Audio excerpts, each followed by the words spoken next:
35 वर्षले हामीलाई रैतीबाट सार्वभौम सत्ता देशको नागरिक हुने गौरव पनि यही 35 वर्षले हामीलाई दिएको हो। 100 दिन सरकार चलाउन दिनुस्, स्टिकर टाँसेर युवा स्वदेश फर्काउँछौं, रोजगार दिन्छौं भनेर कसले भन्यो? अरे जनतालाई आधा सिलिन्डर ग्यास दिन नसक्नेले कुन नैतिकताले हामीसँग 35 वर्षको हिसाब माग्छ? दरबार हत्याकाण्डदेखि निर्मला पन्त हत्याकाण्डसम्मको सबै मुद्दा चुटुकीको घरमा सल्भ गर्छु भनेर हामीले भनेको तपाईहरुले भन्नुभयो।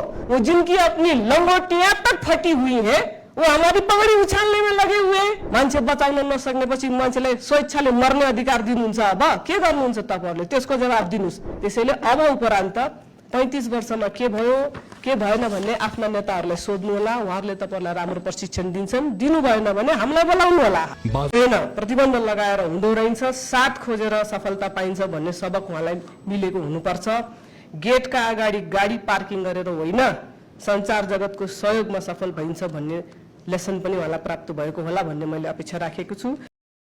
र अर्को विषयमा अब यो पटक पटक यो म बोल्ने मुडमा थिएन, तर अस्ति मन्त्रीजीले नै यहाँ 35 वर्षसम्म किन गर्नु भएन भन्नेपछि अलि बोल्नु पर्ने भन्ने लाग्यो र म सरकारलाई भन्न चाहन्छु 35 वर्षमा के गर्नुभयो भनेर क्वेशन जो हामीलाई रेज गरिदैछ हो, यो प्रश्न गर्ने अधिकारको सुनिश्चितता यसै 35 वर्षभित्र भएका बलिदानका कारणले भएको हो। प्रश्न गर्ने अधिकार कहाँबाट पाउनुभयो? हिस्ट्री खोताल्नु पर्यो। तपाईले त अब प्रश्न नसोध्नुस् मात्रै भन्नुभयो। उहिले त प्रश्न गर्दा ज्यान जान्थ्यो, टाउको गिडिन्थ्यो। त्यहाँबाट प्रश्न गर्ने अधिकार यो 35 भित्र लडेर ल्याएको अधिकार हो। त्यसैले कसैले अहिले हामीलाई आएर प्रश्न नगर भन्दा हामी मान्दैनौं। र केही तथ्यहरू पनि म तपाईहरुको माझमा राख्न चाहन्छु, सरकारलाई विशेष गरी भन्न चाहन्छु। 1991 को जनगणनामा नेपालको साक्षरता दर 39.6 थियो, अहिले 2021 मा 76.2 छ। यो केवल साक्षरताको इजाफा होइन, यो चेतनामा लगाएको छलाङ पनि हो। यसलाई यसरी पनि बुझ्नुपर्छ। यद्यपि विद्यालयमा सिप रोजगारी हुने बढोत्तरीको काम बाँकी छ, त्यो तपाईहरुले गर्नु होला। 35 वर्षमा नेपाल गरिब मुक्त त भएन, तर 1990 मा नेपालको ह्युमन डेभलपमेन्ट इन्डेक्स 0.395 बाट अहिले चाहिँ 2022 मा 0.601 अर्थात 52.2% ले बढेको छ। यो यही 35 वर्षमा भएको हो। 35 वर्षमा देशले अन्ध्यारोबाट उज्यालोको यात्रा तय गर्यो, त्यहाँतर्फ पाइला अगाडि बढायो। लोड शेडिङ मुक्त हुनबाट विद्युत निर्माणसम्मको यात्रा 35 वर्षको दौरानमा तय गरिएको हो। बोल्न पाउने, संगठित हुन पाउने र हामी महिला, दलित, उत्पीडित क्षेत्रका हामीले त मान्छेको दर्जा पनि यही 35 वर्षमा भएको आन्दोलनबाट प्राप्त गरेको हो।